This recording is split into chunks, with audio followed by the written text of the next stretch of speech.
agora com os arquétipos femininos com a Ana Luísa. Então, uma salva de palmas para ela.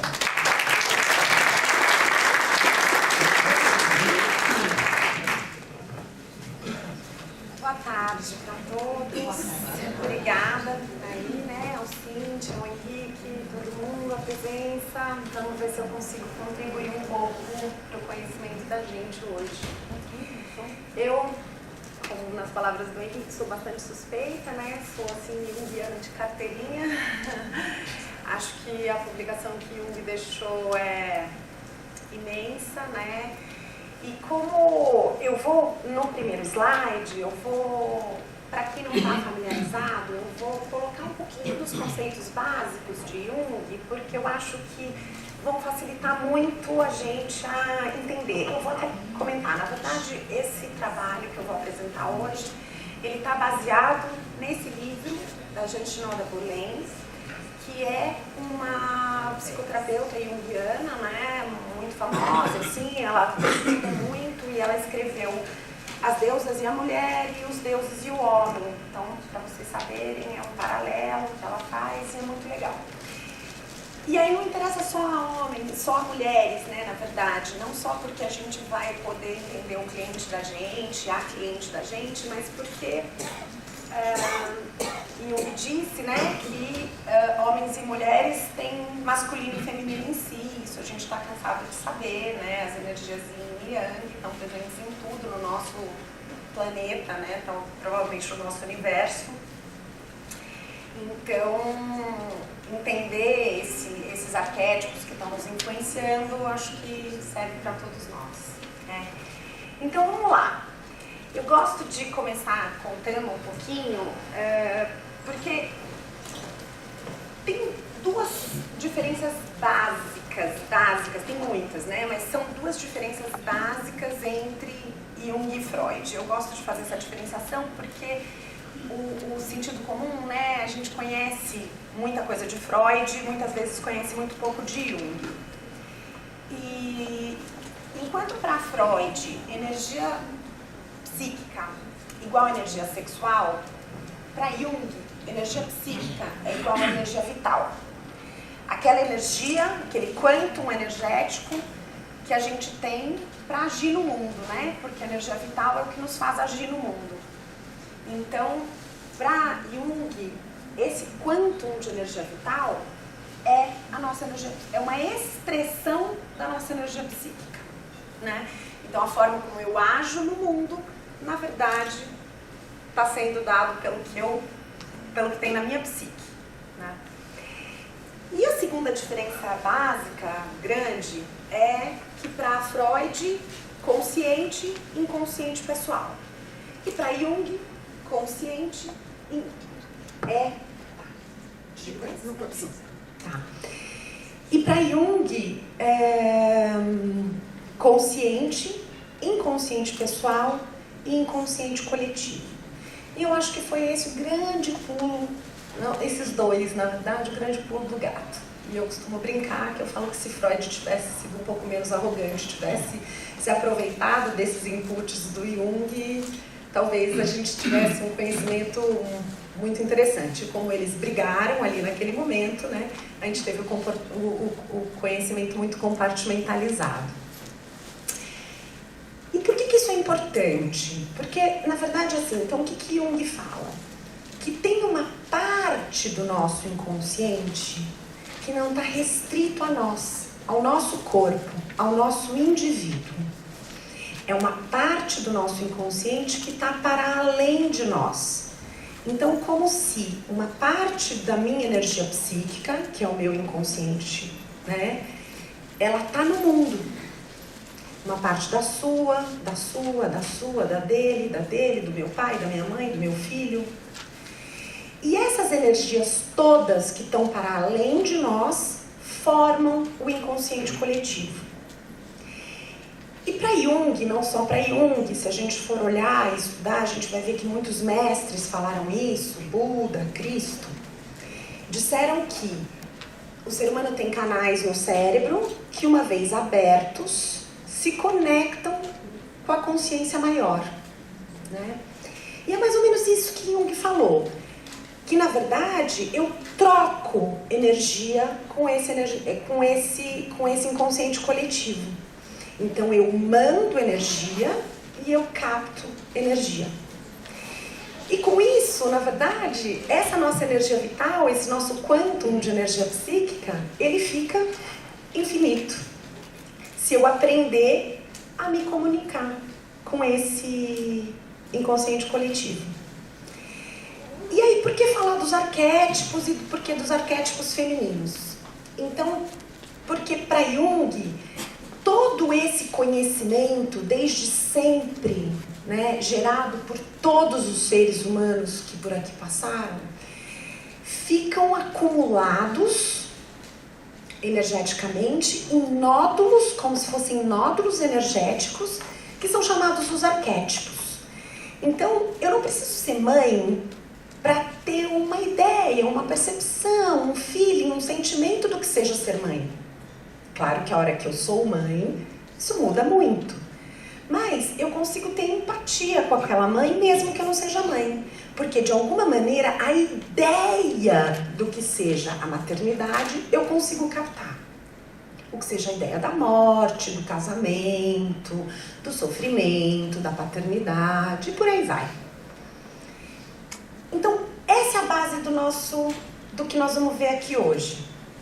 E Jung tem uma frase que eu gosto muito, que ele fala: enquanto você não conhecer o seu inconsciente, ele vai definir a sua vida e você vai chamar de destino. Então, quanto mais a gente conhecer as forças que atuam em nós, a partir de nós e por nós, através de nós, mais conhecimento, mais domínio, né, de si mesmo, mais liberdade de ação, mais consciência. Então, quer a gente reconheça ou não, esses arquétipos estão atuando em nós. E Jung diz que tudo, né, essa manifestação da energia, ela vai se dar num jogo de forças entre consciente e inconsciente. Então, estar aware, estar consciente, né, desse jogo de forças também é uma coisa muito importante. E aí Jung fala que a partir dos mitos é que a gente...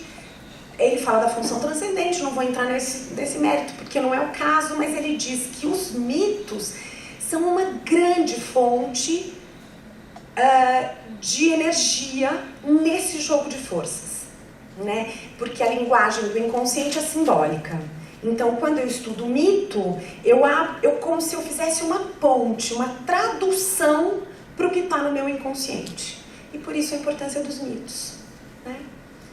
Então, vamos entrar nos mitos. Por que estudar as deusas? Por causa disso que eu já falei, né? E porque também, o que a gente tem na verdade? Isso é baseado nos mitos gregos, que é o que a gente tem à nossa disposição, né, na maior parte do tempo. Mas os mitos gregos também nasceram de uma história anterior da humanidade, né? Como, por exemplo, os contos da Disney, que não são das Disney, né? São dos irmãos Grimm. Então, conhecer isso, da onde vem, é muito importante, porque é essa história que é nossa, porque de alguma maneira esse fio nos liga a essa história toda. E na Europa pré-invasão greco-romana, a gente tinha o culto à grande deusa, né? E aí os gregos pegaram essa história e subdividiram as qualidades ou as características dessa grande deusa em 7 deusas. Então, uma coisa que é muito importante. Primeiro, todas nós, mais especificamente as mulheres, claro, mas os homens no seu inconsciente, têm a potencialidade do todo dessas 7 deusas que eu vou mostrar. Mas cada um de nós está mais influenciado por uma ou duas delas.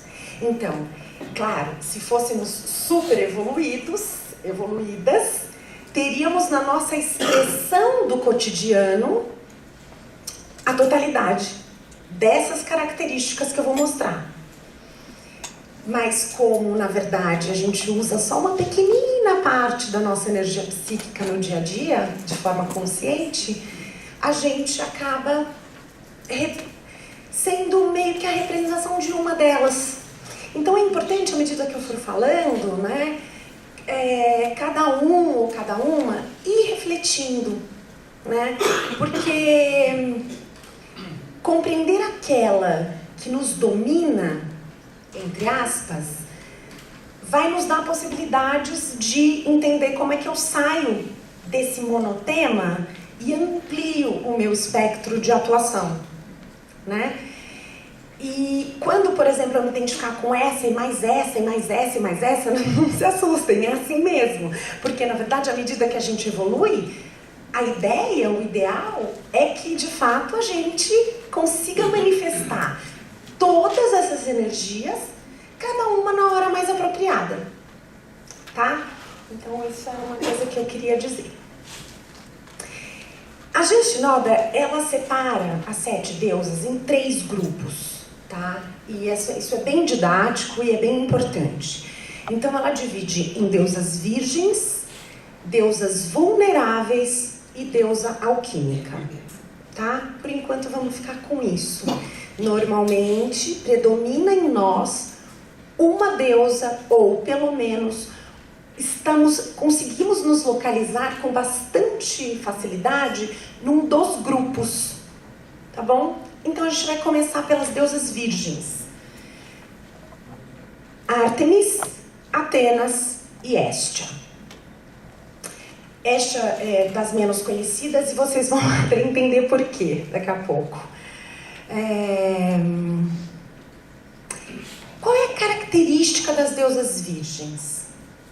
A consciência enfocada. Digamos que elas são as mais masculinas das femininas. Em que sentido? Uma grande, né, eu acho que uma diferença básica, importante, né, entre a energia do masculino e a energia do feminino, é que a energia do masculino é foco, é direção, é monovisão, né?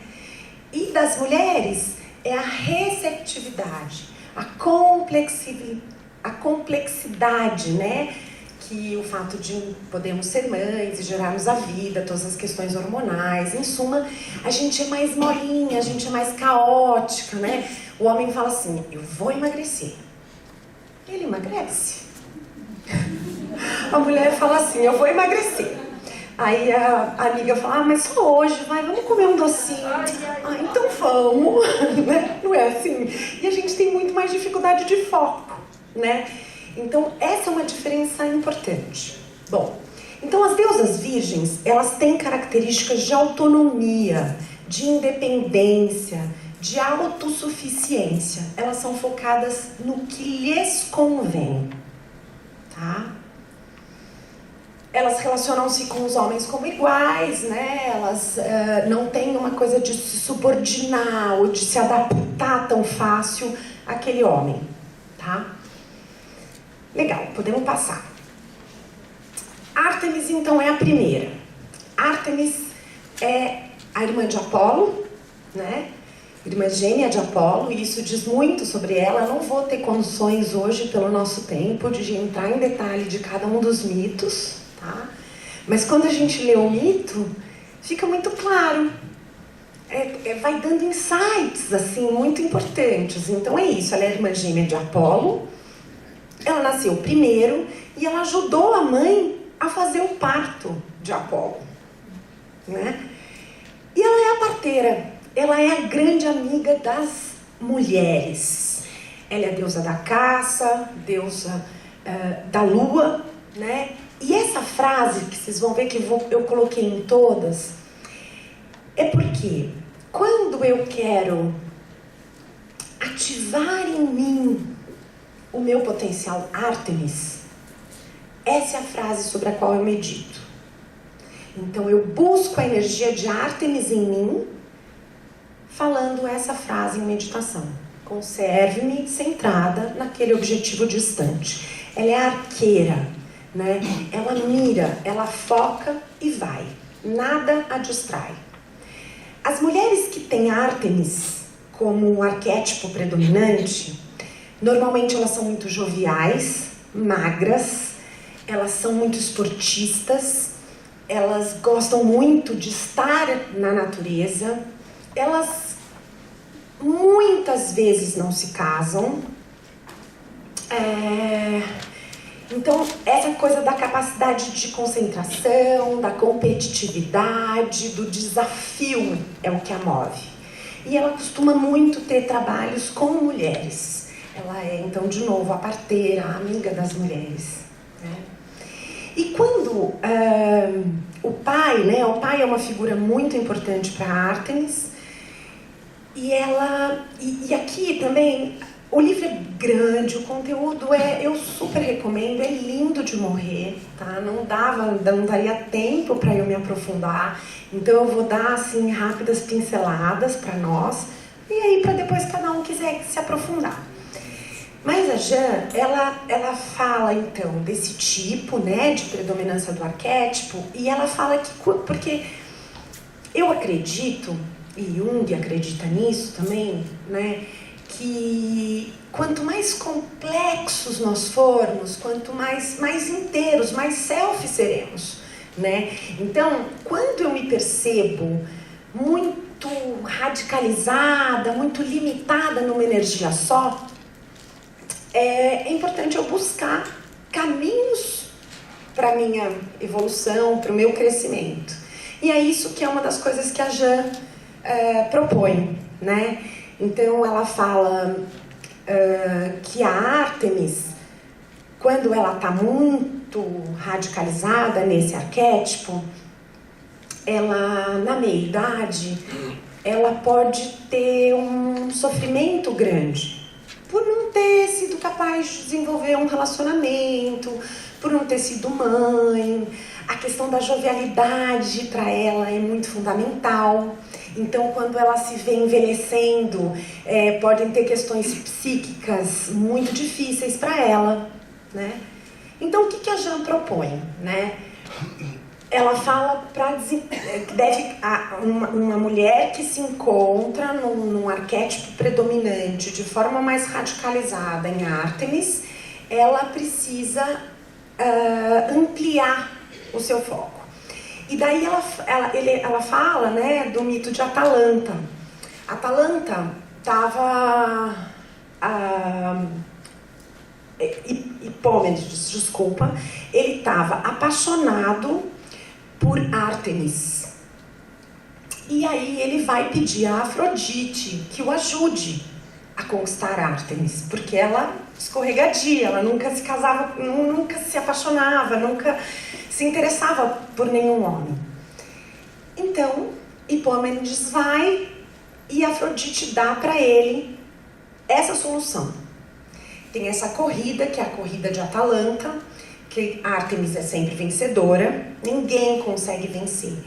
E Ártemis tinha prometido que se algum dia algum homem conseguisse vencê-la na corrida, ela então se casaria com ele.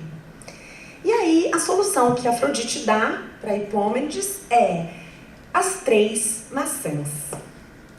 Então ela diz que quando, na primeira parte da corrida, né, quando Ártemis estiver vencendo, para ele jogar uma primeira maçã de ouro. E ela então se distrai com aquela maçã, perde velocidade, ele avança. Depois a segunda e depois a terceira. E por fim, de fato, ele vence a corrida e Ártemis se casa com ele, né? E quais são as 3 maçãs? Que na verdade aí é o caminho proposto pela Jeanne para a mulher que se percebe muito Ártemis evoluir. Consciência da passagem do tempo. Como eu disse inicialmente, a Ártemis tem normalmente uma aparência muito jovem e ela não envelhece em termos de aparência. Isso faz com que ela se iluda de que o tempo nunca vai passar, de que ela sempre será jovem e que se um dia ela quiser um companheiro, por exemplo, ela vai encontrar. Então é importante para a mulher do tipo Ártemis se conscientizar de que por mais que ela se mantenha jovem, o tempo vai passar. A segunda maçã, consciência da importância do amor, né? Que na verdade é onde a gente evolui muito, né? No casamento, na relação com o outro, né? Porque é o atrito, é a diferença que faz com que eu amplie o meu repertório. E por fim, consciência do instinto gerador e procriativo, né? A mesma energia que gera um filho gera muitas outras coisas, projetos, né? É o centro da criatividade e da procriatividade, né? Então é importante para a mulher do tipo Ártemis desenvolver essa consciência desse centro energético e como que ela quer trabalhar isso. Tá? Então vamos lá. A próxima deusa virgem é Atenas. Atenas é a deusa da sabedoria, artesã e estrategista. Ela é a mental, completamente mental. Ela, a imagem, né, mostra claramente, ela tem um escudo. Ela não consegue lidar com o mundo das emoções. Ou melhor, ela tem muita dificuldade para lidar com o mundo das emoções. E então ela se fecha num escudo e vive a vida através do mental. Então, Atenas é uma mulher prática, objetiva, ela é estrategista, como eu já falei, né? Ela aprecia estar no meio do poder e da ação do masculino, né? Ela é prática, descomplicada, ela é o tipo de mulher que usa roupas básicas, clássicas, sempre muito bem vestida, mas nada muito sexy, né? Ela é mais durona, assim. E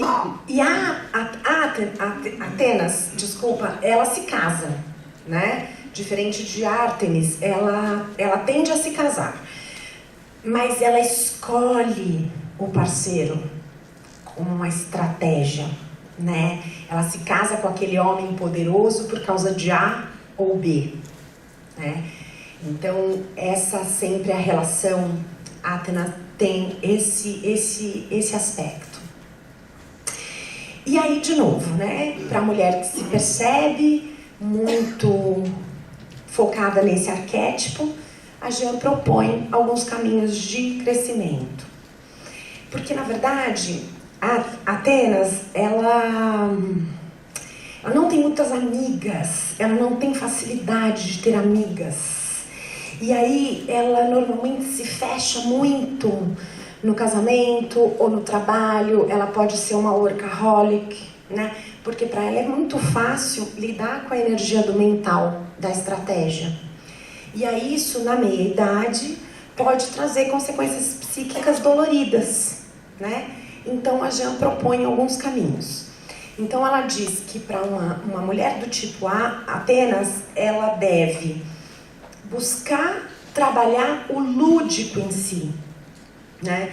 Atenas, o mito, de novo, é muito legal, porque ela nasce pronta da cabeça de Zeus, né?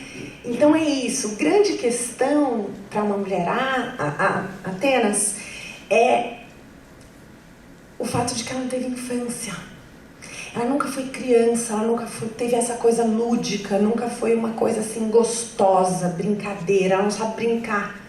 Ela leva tudo muito a sério, ela já nasceu grande, né? Então, um dos caminhos de crescimento é esse. É um exercício de vivenciar situações, emoções, experiências que a tirem do mental, que possam levá-la para o lúdico. O outro caminho, né, da interiorização que Jean propõe é a costura, né, e a tecelagem, que são atividades que é engraçado, isso é uma coisa interessante que fala muito dessa característica, dessa personalidade. E aí, estudando tudo isso, a minha mãe é Atenas, né? É muito interessante, porque aí é tão escrito, é tão assim,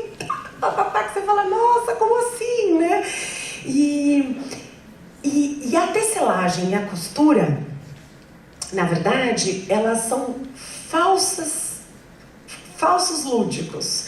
Porque, eu não sei se alguém aqui faz, mas das artes, vamos dizer assim, são as duas mais lógicas e racionais, né? A pintura você pode pintar do jeito que você quiser, e a escultura também, e você vai viajar naquilo. A tecelagem e a costura precisam de planejamento, precisa de uma organização lógica e racional.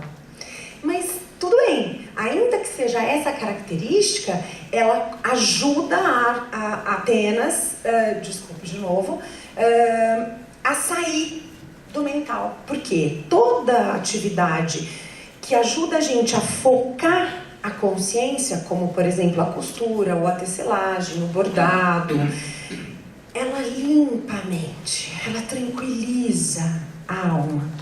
Porque Atenas ela pensa o tempo todo. E quando ela se foca numa atividade, por exemplo, como a costura ou a tecelagem, ela limpa a mente. Talvez para ela seja a forma mais fácil de meditação. Ficar simplesmente paradinha, não é bom para ela, não aguenta, ela não consegue, né? Agora, quando ela consegue focar naquela atividade, ela então vai limpar a mente como se fosse uma meditação. E por fim, Jean propõe o caminho de buscar o feminino, né? Então, Atenas nasceu, de novo, adulta do cérebro de Zeus. Atenas não teve mãe. E muitas mulheres que têm o arquétipo de Atenas como predominante, elas não tiveram uma relação amorosa com as suas mães. Ou as mães não estavam presentes, ou as mães não eram amorosas, ou as mães não eram do tipo mais feminino, acolhedor. Então, ela precisa fazer esse caminho de volta. Ela precisa ir buscar na sua linhagem do feminino, ou com a sua filha. Ela precisa ir trabalhar os aspectos do feminino em si. Tudo bem? E por fim, a terceira deusa virgem é Hestia. E aí agora eu vou dizer por que ela não é tão conhecida no nosso mundo contemporâneo. Ela é a deusa da lareira, a deusa do tempo. Ela é uma mulher autocentrada no aspecto mais evoluído. Ela tem a força do fogo interno. Ela não depende, ela não é vulnerável aos acontecimentos externos. Ela é extremamente espiritualizada, a forma dela aprender é intuitiva, ela é muito pacífica. Hestia é o tipo, quando uma mulher tem o arquétipo de Hestia como predominante em si, ela é aquela que consegue apaziguar, que consegue assim, parece que você chega na casa de uma Hestia e você sente paz, não tem conflito, porque o fogo interno dela é o pilar de sustentação, tá? Então acho que talvez por isso que ela é pouco, ela na verdade ela é desmerecida no nosso mundo contemporâneo. A mulher Hestia é aquela assim, sabe aquela mulher que, ela é tão doce, ela é tão boazinha, ela parece que não tem voz pra nada, ela sempre aceita tudo, ela é miudinha, ela normalmente mais branquinha, de pele assim, ela é... Sabe aquela dona de casa que parece submissa? O marido manda? E ela é tão quietinha, ela é tão boazinha, né? E aí a gente se confunde, porque na verdade ela não é submissa. Ela não depende daquele homem para ser feliz. Mas para ela quer paz, ela é pacífica, ela tem uma energia tão espiritual que ela não entra nas disputas do mundo terreno. Né? No livro que a Jean fala dos homens, os deuses e os homens, que também é muito legal, quem sabe algum dia eu volto para falar desse, ela fala do tipo Hermes, que é o tipo homem de negócios, homem muito sociável, muito encontrado assim na área comercial ou na área de muitos relacionamentos. E para esse homem, ter uma mulher do tipo Hestia é muito bom, porque enquanto ele está no mundo, ele vai e volta. Hestia representa para ele o centro. Então, sempre que ele volta para casa, a casa dele é um templo que o acolhe. E, ao mesmo tempo, como Hestia não está no mundo competindo com ele, né, ela dá muito espaço para que ele brilhe. Né? É uma parceria muito comum. Era muito comum, mais comum antigamente, né? Talvez hoje em dia essa parceria esteja um pouco em desuso. Mas, de fato, ela é uma parceria que funciona muito bem. Enquanto esse homem que está no mundo, essa mulher cuida da casa e ela não é submissa. Esse é o ponto central. Ela pode parecer, mas ela não é. Se ele vai, se ele volta, ela não tem ciúme, ela não quer controlar nada. Ela vive o centro dela. Tá? E aí, um dos caminhos de crescimento, né, que a Jean propõe para essa mulher, claro, obviamente, é o desenvolvimento de uma persona, né?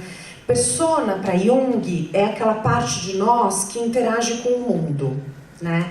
Então, é a nossa personalidade, é a nossa casca. E a Hestia, ela tem muita dificuldade nisso.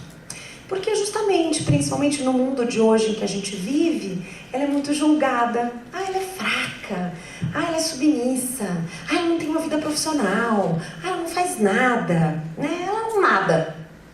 E isso no envelhecer pode trazer muita frustração para essa mulher do tipo Hestia, sobretudo no mundo contemporâneo. Né? Então os filhos não a respeitam, o mundo não a respeita.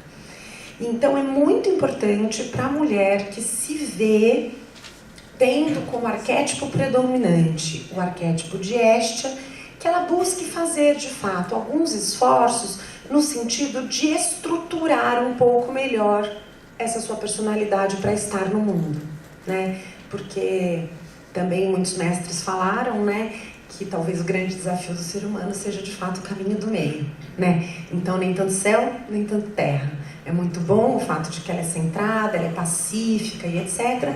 Mas também, em algum momento, se isso não é vivido de uma maneira plena, boa, ela pode ir guardando mágoas. Então ela não expressou o que ela queria, né?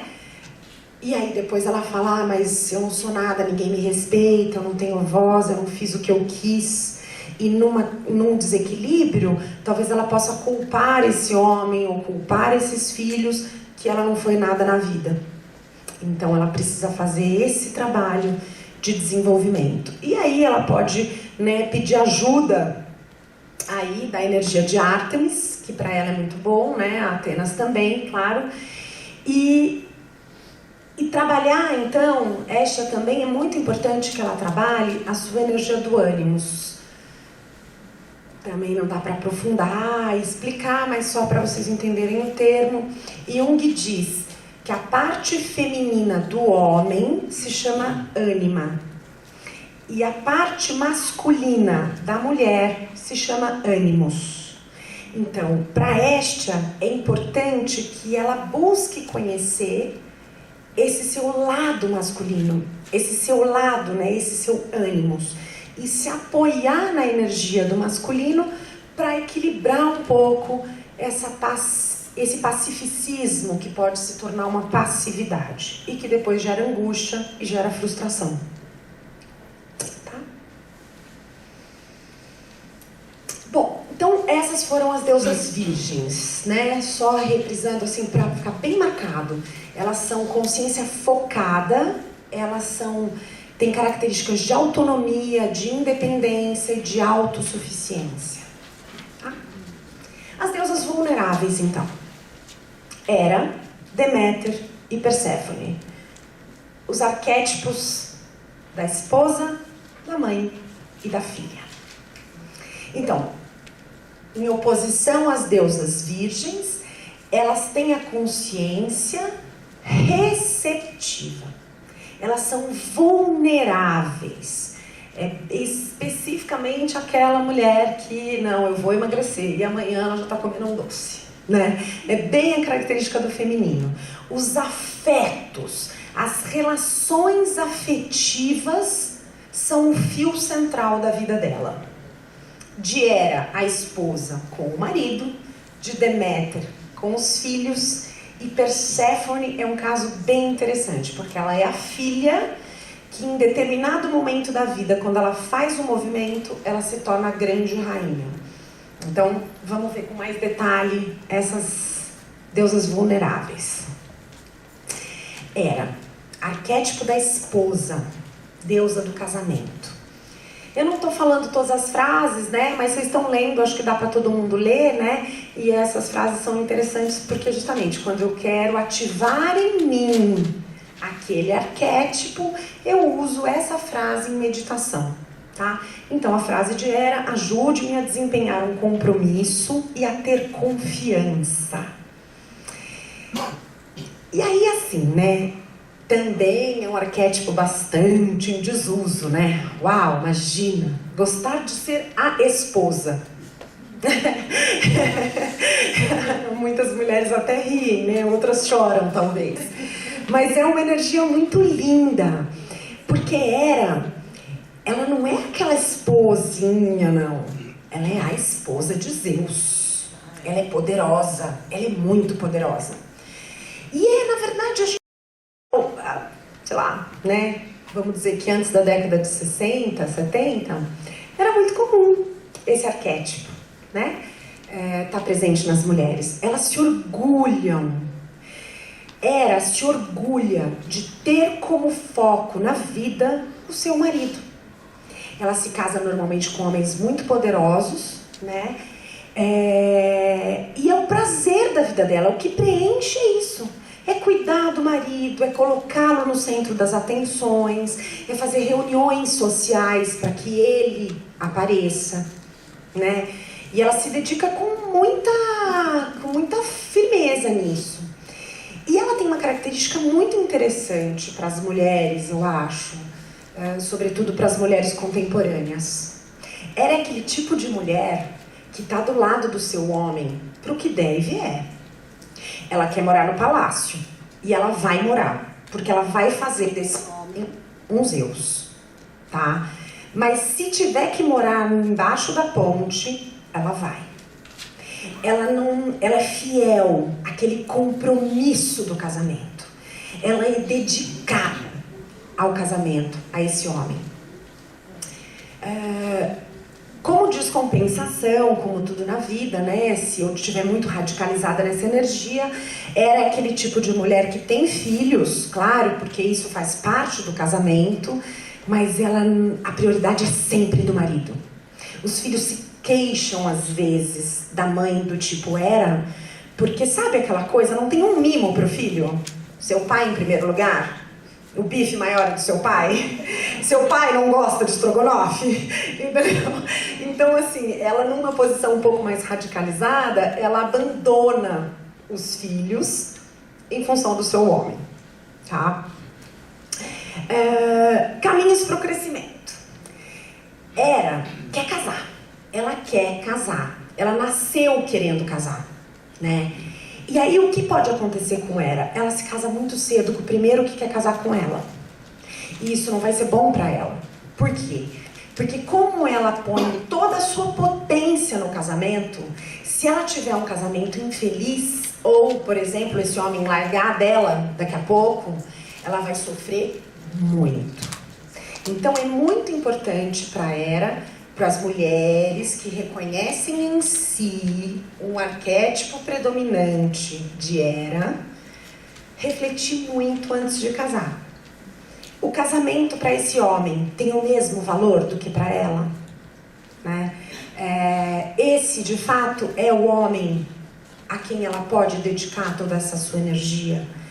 Será que eu já conquistei uma personalidade própria antes de me casar? né? Porque muitas vezes o que acontece, a mulher do tipo Era se casa muito cedo e aí ela tem dificuldade de ter personalidade própria. Ela fica completamente mesclada com essa personalidade do homem, tá? E é isso, na verdade, então, se conscientizar desse radicalismo, né? E buscar, de fato, alimentar atividades e interesses fora do casamento, para que isso tenha um pouco de equilíbrio. Então, não é que tem nada de ruim ou de errado em ter um arquétipo predominante do tipo Era. Mas é importante, de novo, para falar do início, quanto mais completo formos, né, mais self, mais potência. Então, é nesse sentido. Deméter. Esse mito é muito lindo, né? Porque eu já vou contar então das duas juntas, até porque o nosso tempo não é infinito. Então eu vou contar esse mito porque eu acho que ele já conta um pouco tanto de Deméter quanto de Perséfone. Deméter é a deusa da colheita, a deusa do cereal, deusa da fertilidade, né? É mãe de Perséfone. E o foco central de Deméter é a maternidade. Ela põe toda a sua energia na maternidade e nos filhos. Ela é a nutridora. E Deméter, o que acontece, né? Como é o mito? Então, vou contar um pouquinho do mito. Perséfone, filha de Deméter, é raptada por Hades, o deus do inferno, né? O deus do submundo. E Deméter fica desesperada com o sumiço de Perséfone. E vai reclamar com Zeus, e Zeus não faz nada. Então, o que ela faz? Ela para de fertilizar a terra. Para-se. Tudo. Nada mais cresce, nada mais morre. O mundo para. Aí Zeus vai desesperado, né, conversar com ela. E ela diz que enquanto ele não trouxer Perséfone de volta do mundo dos mortos, ela não vai mais semear a terra. E aí, nesse momento, então, ele manda Hermes buscar Perséfone no mundo de Hades. E chega lá, no início, quando Perséfone foi raptada, ela era uma menina muito ingênua, né? E ela chega lá no mundo de Hades com um pouco de medo e tal. Mas logo ela começa a gostar da brincadeira, né? E quando Hermes volta para buscá-la, ela tá na dúvida, porque ela sente muita falta da mãe, porque ela é a filha, né? Mas ela também tá gostando da brincadeira de ser gente grande, de ter esse marido poderoso, né?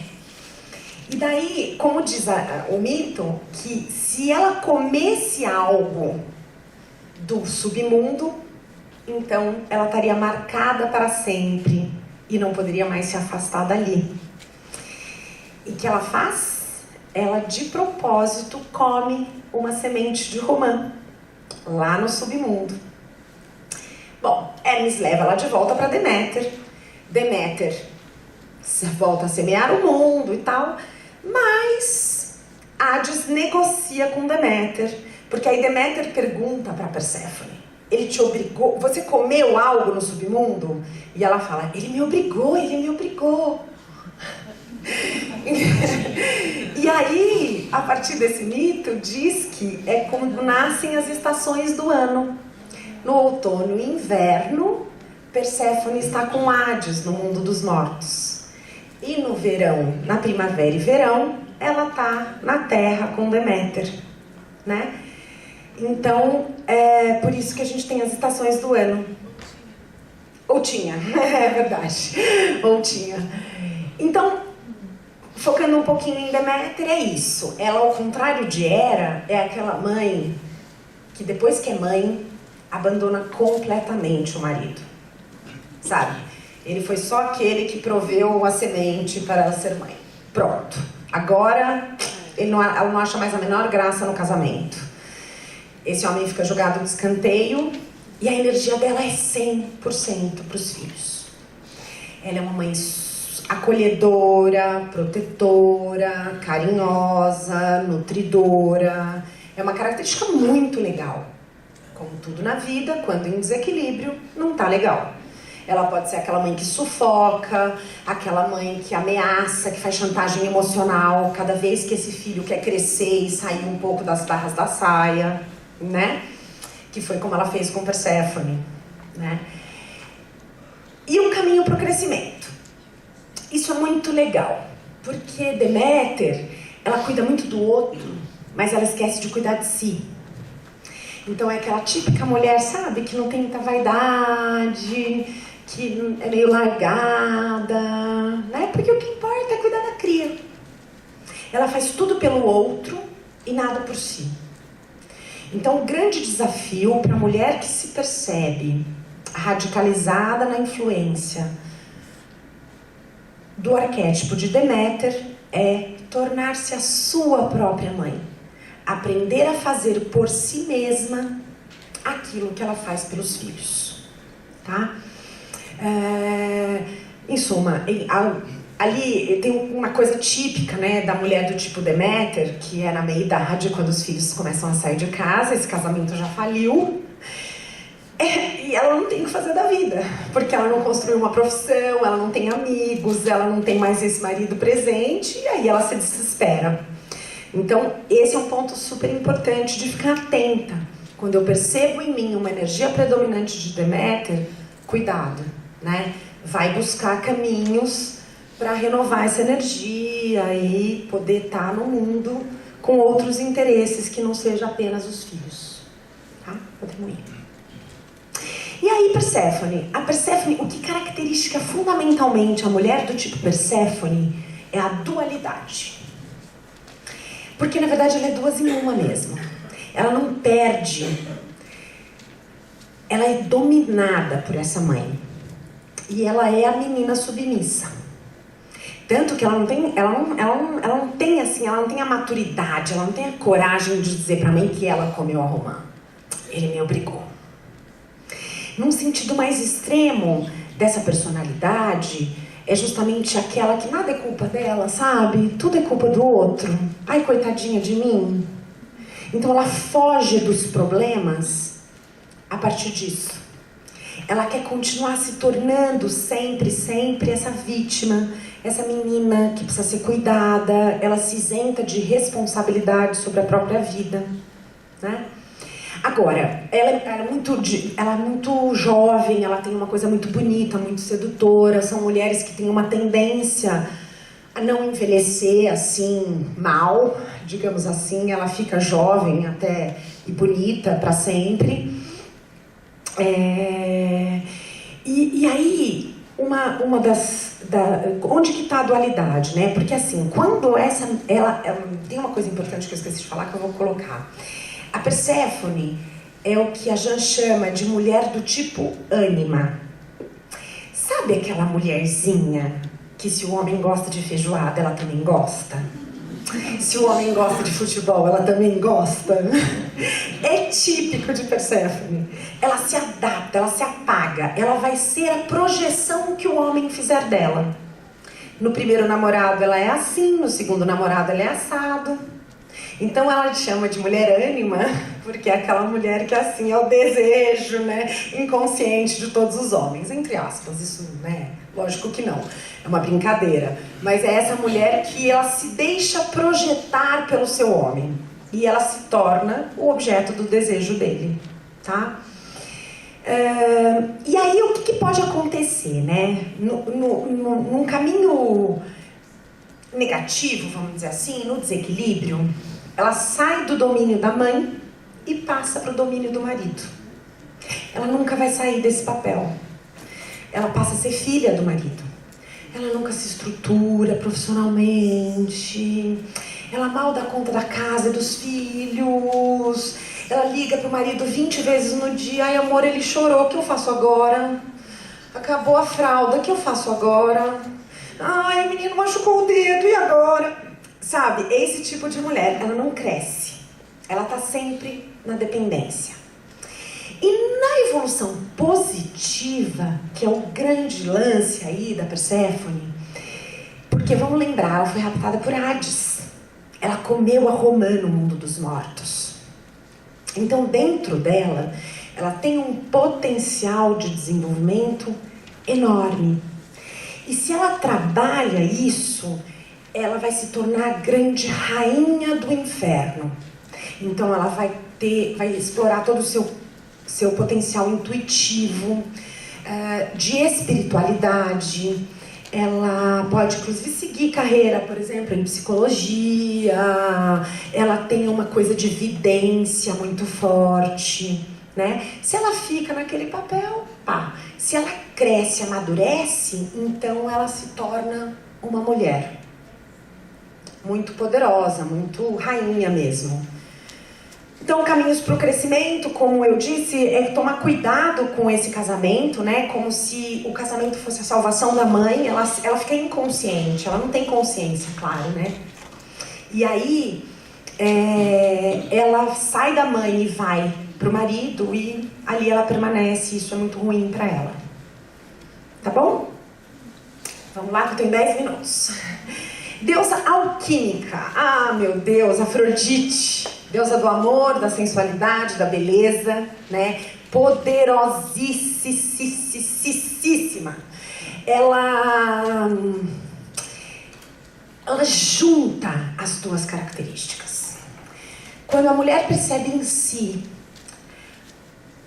o arquétipo predominante de Afrodite, é de extrema importância que ela busque o autoconhecimento. Porque é uma energia muito poderosa e que pode ser bastante desestruturadora na vida de uma mulher. Por quê? Por que a Jan chama de deusa alquímica, né? Porque ela tem esse poder de ser as duas coisas. Ela é tanto virgem quanto vulnerável. Ela tanto tem muita vontade própria, como ela é vulnerável aos afetos. Então, se ela não lida com isso e não conhece isso, ela vai ter uma vida bastante difícil, tá? Vamos passar para o próximo, que aí eu vou falando. A consciência de Afrodite, ela põe isso, é muito importante, ela fala a consciência como luz da ribalta. Afrodite, vamos lembrar, ela transformou a estátua de pedra em vida, né? Ela tem esse poder, ela toca as pessoas, ela transforma as pessoas, ela tem um poder realmente incrível de transformação do outro. Então, essa consciência como luz da ribalta é como se assim, aonde Afrodite coloca a sua atenção, todo mundo coloca a atenção. Ela tem um poder de influência muito grande, tá? E o que acontece com a mulher do tipo Afrodite? Ela tem um potencial de sensualidade, de sexualidade, que é muito complicado. Então, logo, desde menina, ela exerce uma certa influência sobre os homens. E aquilo assusta aos pais e à sociedade. E naturalmente, normalmente, o que os pais fazem? Pá, reprimem, né? E, claro que persona sombra, né? Então eu reprimi na persona, aquilo fica preso na sombra. E de novo, aquilo que eu não conheço do meu inconsciente vai determinar a minha vida e eu vou chamar de destino. Então, essas meninas do tipo Afrodite, que são muito castradas, porque os pais não sabem lidar com essa sensualidade nelas, podem se tornar muito promíscuas. Porque ela não sabe lidar com aquela energia. É uma coisa muito forte, mais forte do que ela, tá? Então, isso é muito importante.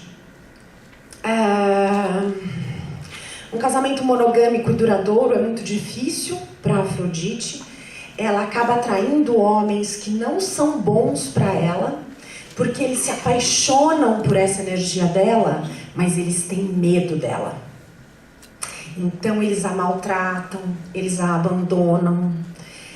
Ela costuma ter uma vida muito sofrida, enquanto ela não consegue usar essa potência. E para eu usar a potência, eu preciso conhecer a potência, né? Então, de verdade, se alguém aqui se percebe dominada pelo arquétipo de Afrodite, ou conhece a sua filha, a sua prima, a sua tia, a amiga da vizinha, sabe? A filha da vizinha. Trata com carinho, sabe?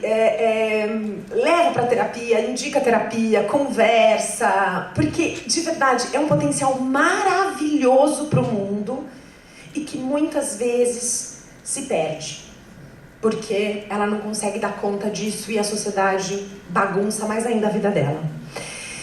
Eu não vou falar do mito de psique, porque a gente não vai ter tempo, desculpem. É muito conteúdo, eu tentei reduzir ao máximo. Mas os caminhos de crescimento, vou falar rapidinho, vai. O caminho de crescimento para Afrodite. O mito de psique. Depois, se vocês quiserem, busquem. É lindo, maravilhoso, né? Quando Eros e Psique se apaixonam, né? A mãe de Eros, vingativa, dá para Psique esses desafios, tá? Então, separar as sementes, adquirir flocos de lã, blá, blá, blá. Então, para Afrodite, é de extrema importância conhecer tudo isso para refletir muito. Ela precisa refletir. Ela precisa aprender a usar esse seu poder de forma não agressiva, porque ela de fato tem muito poder. E é isso que assusta os homens, entende? Então ela tem muito poder de sensualidade, de sexualidade, o que atrai os homens, e ao mesmo tempo ela tem muito poder. E isso assusta, pode torná-la muito agressiva, tá? Vamos pro último, rapidinho. Eu ainda tenho aqui 5 minutos por esse reloginho. Ok. Vou terminar como eu comecei. Todas nós temos como potencial os 7 arquétipos, tá? Algumas vão se encontrar em 2 ou 3, em 1, em 2, tá? E na verdade, o importante de tudo isso aí eu termino também, depois vocês podem ler, que é muito interessante, o mito do julgamento de pares, né? Que na verdade está dizendo para nós o quê? Uma escolha, uma consequência. Isso é inevitável na vida da gente. Então, quanto mais conscientes forem as nossas escolhas, melhor, né? Pelo menos eu vou ter consciência da consequência. E aí, não é que eu vou poder necessariamente controlar a consequência, não isso. Mas se eu escolhi conscientemente, quando eu sofro a consequência, eu sei voltar e entender por que é que eu tive aquela consequência. E na próxima vez, eu tenho mais consciência. E aí eu posso escolher diferente. Se eu vou fazendo tudo de forma inconsciente, eu não consigo medir a consequência da minha escolha e, portanto, aprender com ela, tá? Então, na verdade, o mito do julgamento de pares, num casamento, Atenas, Afrodite e Hera se desentenderam e foram perguntar para Paris quem era mais bonita. E a resposta de Paris deu como consequência a Guerra de Troia. Então, é disso que esse mito está querendo nos dizer, tá? E na mulher, como que isso acontece? É isso, tem arquétipos em briga dentro de nós, né? Então eu quero me casar e ter filhos, mas eu também quero ser bem-sucedida profissionalmente, parece que essas duas coisas não se casam. Ou eu quero ficar lá meditando porque eu tenho uma Hestia que mora dentro de mim, mas eu também tenho uma Hera que mora dentro de mim, e aí meu marido quer visitar a família todos os domingos, que é no mesmo horário da minha meditação. Oh, meu Deus, o que faço eu? Então, é nesse sentido que são as considerações finais. Reconhecer em cada momento da sua vida, em cada decisão, em cada conflito, qual o arquétipo que está mandando em você naquele momento. Porque aí, de novo, consciência é poder de escolha. Poder de escolha é aprender com as consequências. E assim eu tenho liberdade de ser quem eu sou. Acho que era isso que eu tinha para vocês por hoje.